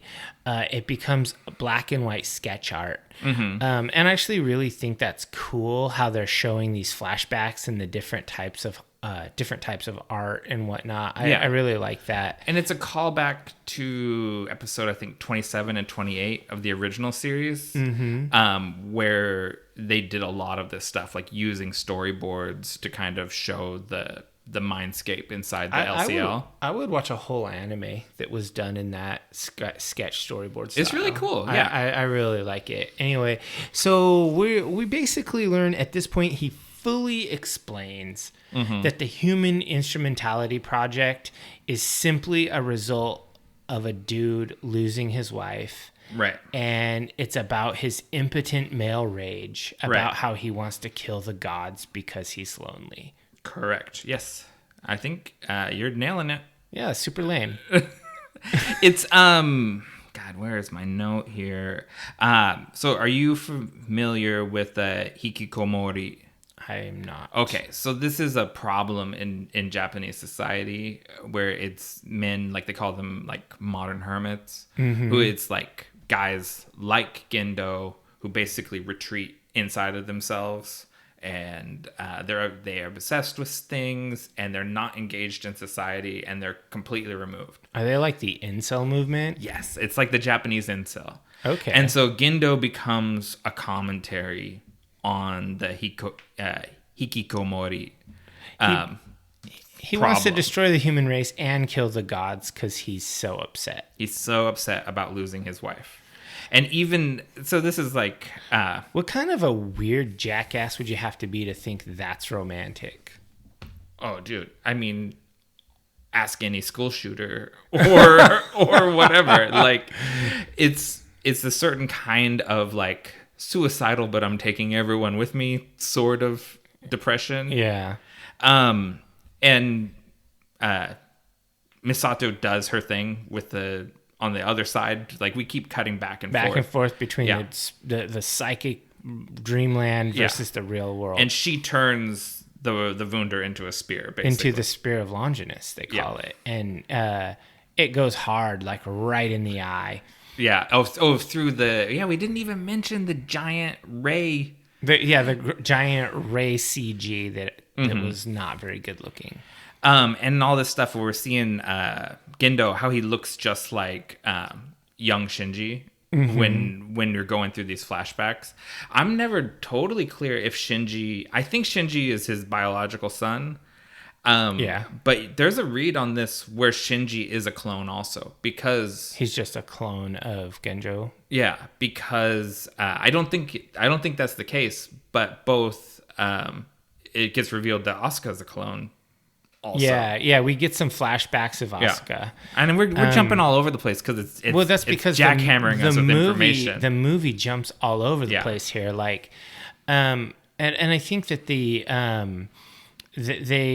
also give us some Kaworu information here, plot about him, and it's all about creating a new world, a Neon Genesis. Yeah, restarting the world. And basically, this is just a weird cacophony of a finale. Yeah, it's hard to follow. I only think the most hardcore of fans could follow this. Definitely, if you're new to the series and you're watching this tetralogy, you will not follow this finale. I mean, because it kind of ends with this crazy self-stab. Like Shinji is just like self-stabbing himself, right? Yeah. I'm gonna try and cut down to what we're following. Shinji and Gendo, they're having their talk. And Gendo's realizing the human instrumentation project and thinks he should be reuniting with Yui, but he can't see her. And it's at this moment, like they appear on a train car sitting together, and Shinji approaches Gendo, and an AT field comes up in between them, and Gendo realizes he's afraid of his son. Yeah. And he breaks down through this whole thing about why he thought he needed to push his son away so that he could focus on bringing Yui back and yada, yada, yada. And then ultimately, he finally apologizes to Shinji and gives him a hug, and he says, "I'm sorry." And it's like the child Shinji that he abandoned. And then at that point, he has his epiphany that kind of what you alluded to earlier. Yui lives on through Shinji. All this time he spent chasing the ghost of Yui, he could have been connected with his son and still like living with her. Yeah. And so he has his epiphany and understands what's going on and gets off the train. And then we go character by character. He literally exits the subway that they're on talking in this mindscape. Yeah. And it's the theoretical. He's done with the whole thing, the whole destroying everything. He finally gets it, and Shinji basically goes through and gives a resolution to everyone. He goes on after Gendo, he moves on to Asuka, and he has this whole scene with her on the beach, which is a repeat from the original anime and from the end of Evangelion. But what's different is in the end of Evangelion, Shinji strangles Asuka on the beach. Wow, brutal. And in this version, for one, she's an adult instead of a child. Like her body ages up and she's like a grown woman. And he basically sends her on to her life with Kinsuke. She's like, he's releasing everyone from the cycle. Because he says, you were inside me all this time. Yeah. So basically he's mentally, psychically releasing everything. It's like he's releasing them, but really he's releasing them from his mind. Yes, from himself. Himself. Because he's been the one that's kept them trapped in this apocalypse cycle. And he figures out that him dying is the God slaying that needed to happen the whole time. Right. And so next up, Kaoru, and they have their talk. Yeah. And he basically, he lets Kaoru go out of the cycle. And Kaoru joins Kaji, who is Miss Misato's love interest. And they're going to like be gardeners together. like he's giving a happy ending to everyone. And then Rei, he goes to her next. And all this time while this is happening, the soundstage that they're on is getting struck. It's getting deconstructed to when he goes to talk to Rei, it's just an empty soundstage. Yeah. Like it's time, the movie's over and it's time for everybody to go home. And he sends her on her way too. And what's the thing he says? Because he says, I'm going to choose a life without Avis. I won't rewind time or revert the world. I'm just going to rewrite the world into one that doesn't have Avis. A new world where people can live. And then he goes to sacrifice himself to slay the god, like you said. Yeah. And that'd be the end. He takes the spear of hope and he impales himself. No. Because his mother steps in. Sure. The spirit of his mother and Gendo sacrifice themselves so Shinji can live in the new world. Yeah. And they push his soul out. And they take the blow. Yeah. Yeah. So the blow happens. It's just who takes it. Just like Katsuragi took the bullet for Shinji against the crew members, basically. His parents take the spear for him, and he has his own happily ever after. Yeah. So I'll just say right now, I've been crying since Gendo got off the train. Oh, man. I'm ugly crying through this whole last 20 minutes of the movie as everyone gets their happy ending. I'm Lisa's outside gardening, and I'm on the couch, rocking back and forth, weeping, this is so beautiful. And Shinji, he's out there on the beach by himself, and the world is kind of deconstructing into the storyboard art thing. Mm-hmm. And Mari gets there. Nick of time, her Ava comes up out of the ocean right before the old world ends and the new world starts. And she goes into the new world with him. Yeah, she takes the collar off of him, and they hold hands, and they kind of run out of this station. Yeah, like a subway station. Or above ground train station. And they run into the world, and it looks, at this point, it no longer looks like animation. It looks like the real world. It's like film. And they're adults. I think that's they're grown ass adults, and they're walking forward into modern filmed Japan. It's not animation. It's the city of Ube where Hideaki Anno grew up. Mm-hmm. And you see some of the other characters like Rei and Kaoru are on the opposite train station, and they're adults. Yeah. And basically everyone grows up and moves on. Goodbye, all of Evangelion. Yeah, they basically killed it. Mm-hmm. This was Anno finishing it. This was the end of it. The cycle finally ended with when he became self-aware that he was causing the cycle. Yeah, because Shinji is Anno. Yeah, this isn't autobiographical. This is somebody's therapy. Yeah, I mean, it's no substitute for real therapy. No. But it is someone working through their shit and taking us all along for the ride with them. I gotta say, this was a crazy ass ending to any movie. Yeah. I think this really was for the super fans, because it was so complicated. Mm-hmm. You had to be invested in all these characters and all of that to be really into it. But let's go ahead and let's shut it down. What worked for you? Number one, metatextual storytelling. All of the time, there's essentially 3 levels happening in every single scene. Mm-hmm. There's the literal plot.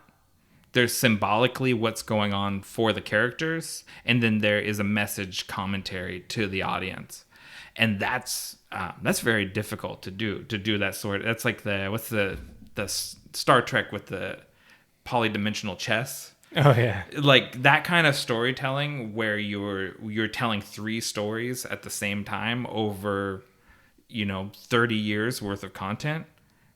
That's bonkers. Like no one can do that. So that's amazing. It's debatable if it was accomplished here. I think it was. Okay. Anno's unique viewpoint. He put so much effort into the weird camera angles and stuff. Mm-hmm. There's a documentary that's on Amazon. It's called Hideaki Anno, The Final Challenge of Evangelion. Mm-hmm. And they really show how he breaks down scenes, and he has people acting it out and then motion capturing them while they move cameras around the room and figure out, how do I frame this scene? Where's the coolest way to shoot this from? Okay. And he comes up with just really insane camera angles, like down the hallway from behind a faucet, or over everyone's shoulder from the upper corner of the room. So it gives you this voyeuristic quality where we're always peering in on personal moments with people. Gotcha. And I think that's really next level. And then finally, the finality of it. This is the end. There's no more Evangelion. Yeah. Someone will make a new Evangelion because it's a valuable IP, and we live in that world where you have to mine IP forever. Sure. But as far as the original story, this is the end. And everybody got a resolution to their storyline. Even Gendo, who didn't deserve it. No. Gendo and Yui got to end Heroically. nobly. Yeah. Gendo got at like a heroic end, and he didn't earn it at all, but he still got it. Sure. So, yeah, hats off. What about you? So I guess I have kind of two layers of things that work for me. First of all was the very obvious. They're really cool mecha versus angel battles. I thought it was really awesome. I liked how the angels were biblically inspired. They're strange, incomprehensible beings of geometric shapes and crazy tessellations.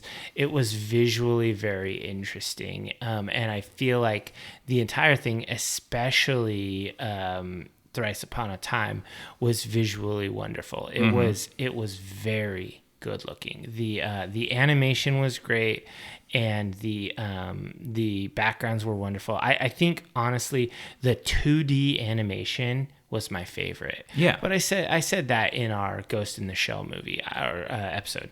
I really like that style, that old school, that stuff that Anno is an expert at. You need to go. You need to watch the original. It's on Netflix. Sure. You need to watch that. Neon Genesis is on Netflix. Okay, I'll check that out. So then this kind of layer 2 is this is storytelling. This isn't just an action flick. This is a story of inherently flawed people, every single one of them. There are no perfect characters that come out and are just shining white knights here to save the day, etc. Every single character has a lot of baggage, and that doesn't matter though, because they move forward and they do their very best, and they're very their motivations are realistic and they make sense to the viewer. So I thought that was really good storytelling. I hate it when you have unrealistic characters with no flaws. These are all very flawed people, and even my favorite characters were people who had they had total like jackass moments, but I still really like them, like Asuka. They're just so good. So those were my personal highlights. So what didn't work for you? So I put the pacing is going to feel too slow for a lot of people. This film, it's well over 2 hours long. It's like 2.5 hours. Yeah, and it doesn't fly by. You really feel the time. And it probably could have been 20 to 30 minutes shorter. I don't know exactly where you cut it, because I kind of like love everything. But you get into that like with your auteurs, like your Peter Jacksons and your Zack Snyders, who just can't stop the movie. There's just a lot of movie here. Probably it could be tighter and more succinct. And then number 2, I hate to talk about it, but Asuka is in the body of a 14-year-old girl. Yeah. And it's gross. It's gross to always show her naked and to sexualize her 14-year-old body. And I wish they had aged these characters up somehow in the plot, so that maybe in movie 1 they were at that level, because they're literally middle schoolers. Yeah, I wish they had aged them up through it, so that by the time you're in a Thrice Upon a Time, these are adults. But yeah, you're right. There was some very questionable judgment used here. So in story time, she's 30-something. Sure. But the body that they're drawing her in is a 14-year-old body, and yuck. I don't like it. So yeah, so those are my 2 negatives. What about you? So, I mean, number 1, I think that they were fan servicey, and I watched a YouTube video that really talked about this, and he pointed out all of the different scenes whereas you pointed out how great the camera work was, there are a ton of scenes where the camera is at the lower left or lower right of the perspective, and you're looking up, and in the foreground is one of the female characters' asses, and it's their costumes are like super form fitting, and so literally it's just very, very fan servicey for these characters who are supposed to be adolescents. So I think that's gross. Yes.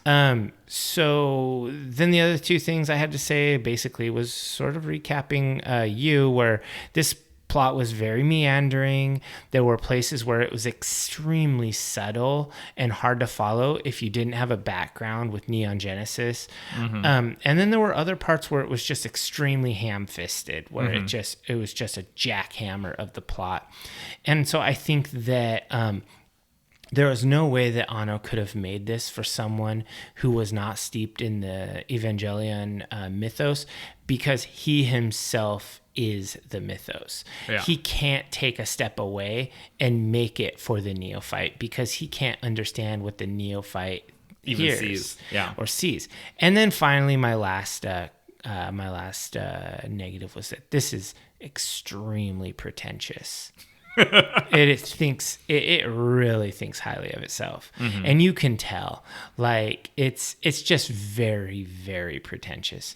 But do you think that's earned at this point with the impact it has on pop culture, especially in Japan?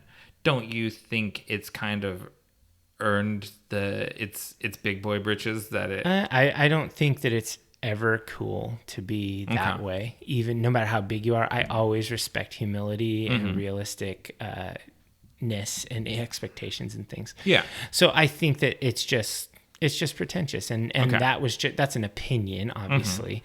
So yeah, that's me. So now you got to rate this thing, and I expect that this is going to be a star or a plus for cultural impact, right? Oh, okay. That's my expectation. I even forgot, even as the inventor of the plus, I still forgot about it. Yeah. I'll be honest. I have a hard time not giving it a 5. But I wanted to kind of get your read on it as someone who didn't start out. You jumped into the deep end of the pool and swam through the 4 movies, but you didn't start out in the kiddie pool with the show. And so I wanted to see how much you were able to get it, and you got it really good. Like, you grasped everything. I think the major concepts and everything. So I guess 4+. I think if it was half an hour shorter, it's probably a 5-star movie for me.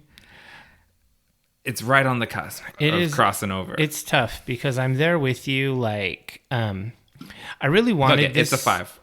This is my first Cinco. You're just going with 5, not 5+, just 5. 5. So I wanted this to be a 5 because it's supposed to be like the magnum opus or whatever of anime. This is really supposed to be the quintessential uber movie of the genre of this whole mecha kaiju, this whole thing. Evangelion is the gold standard. Right. Everybody loves it across the world, and I wanted this to be just fucking amazeballs. Yeah.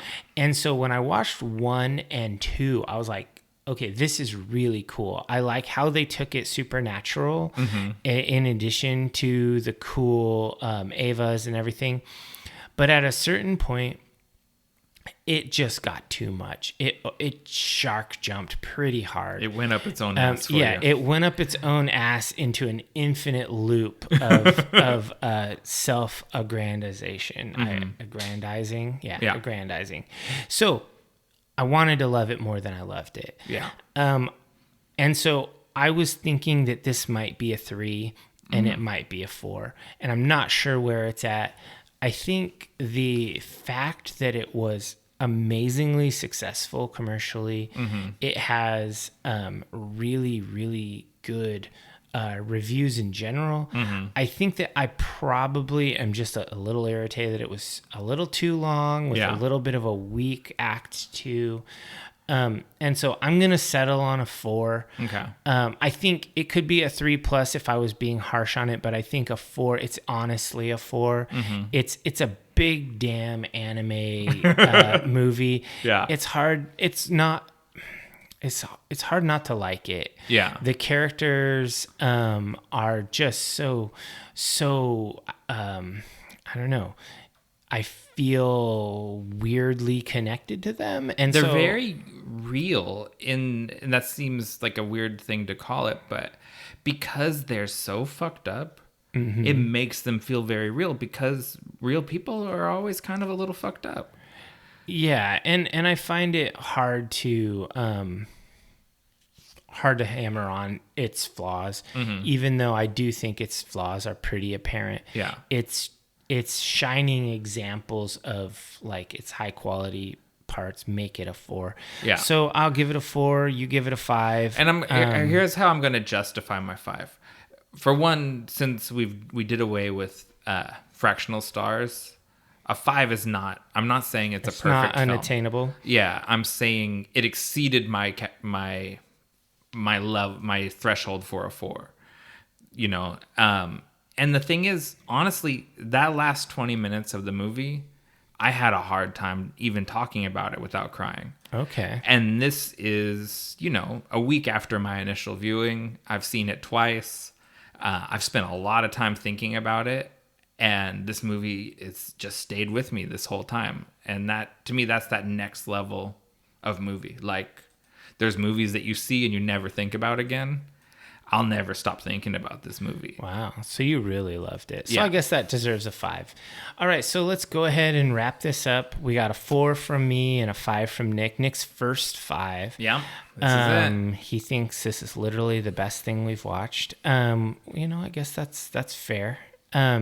So we'll come back and we will wrap this up.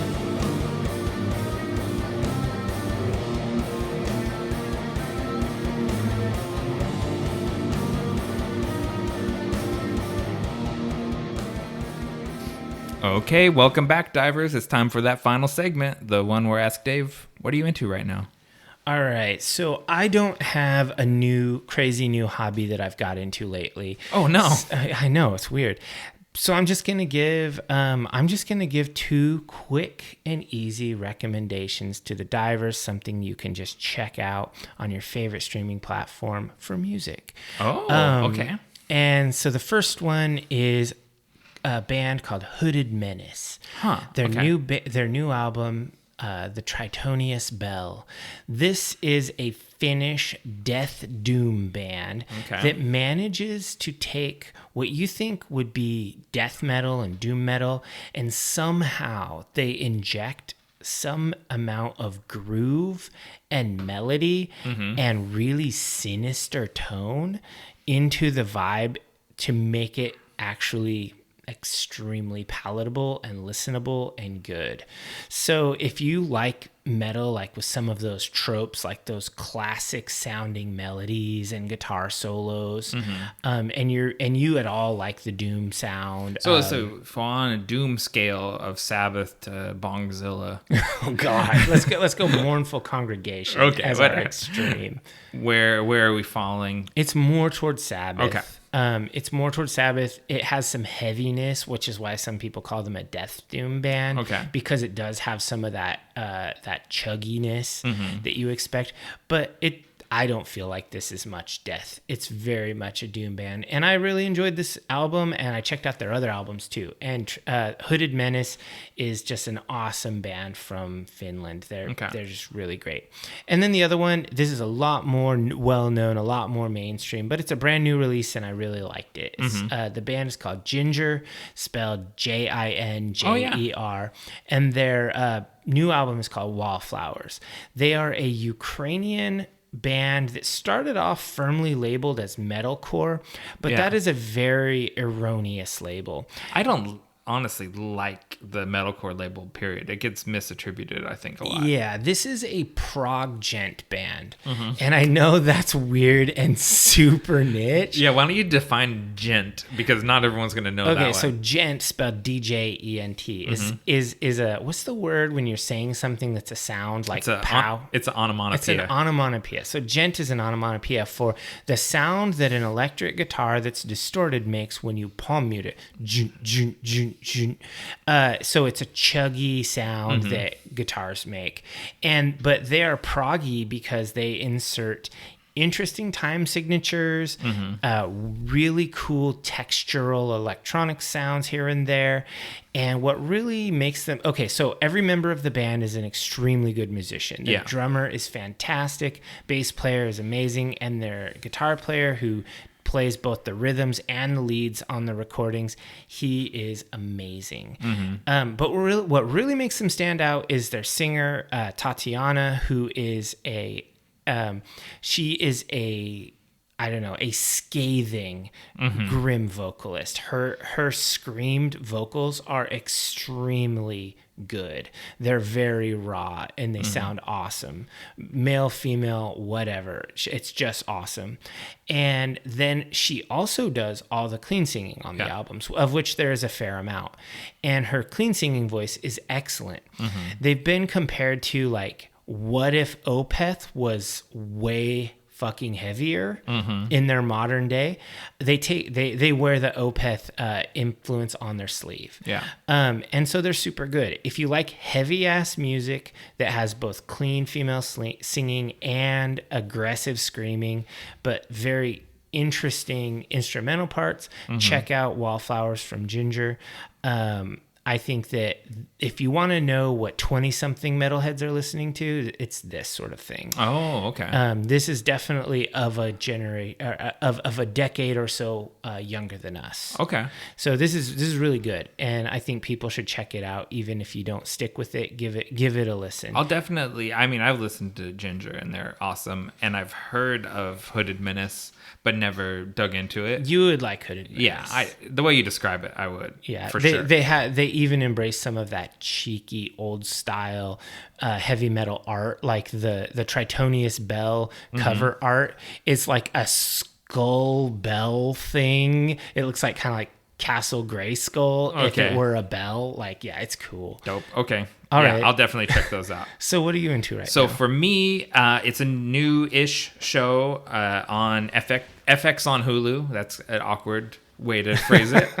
And it's Reservation Dogs, created by Sterling. Oh, I saw the advertisements for this. Sterling Harjo and Taika Waititi. I wasn't familiar with Sterling. He's an indie filmmaker. But I'm ever since What We Do in Shadows and actually probably Flight of the Conchords, I've been a Waititi fan. So his name attached to it was enough to get my attention. And it's written by Sterling Harjo, Taika Waititi, and Bobby Wilson. And it's the story of 4 indigenous teenagers living on an Indian reservation in Oklahoma. It's a comedy. It's very cinematic, like well shot, and looks really good, and with lots of film geek movie homages, like to Platoon and Pulp Fiction, and obviously Reservoir Dogs, since the name is Reservation Dogs. And it's really funny, really heartfelt. That's a sweet, like it hits a nice Venn diagram for me, with the movie nerd, the soft-hearted, and the sort of stoner comedy. Like, you lay those 3 together, and I really like this show. Okay, I'm definitely gonna watch that because I was interested already. Yeah, and it's in this perspective, that you don't really get middle ass of the country, not middle America, but literally the middle of America, Oklahoma, indigenous kids on a reservation. Okay, cool. So yeah, I don't really have more to say about it than that, but I think it's worth checking out. I'll definitely check that out. Cool. Well, give them the call to action. All right. Go ahead and subscribe to us on your favorite podcatcher and rate us generously. That includes YouTube giving us the thumbs up to subscribe and ring the bell. Smash that subscribe button and ring the bell. A 5-star review costs you nothing but means everything to us. You can find us on all social media platforms across the metaverse as Deep Dive the Meta. We are on, I don't know what to do. We both prefer Instagram now. We've switched over. We do. How about this?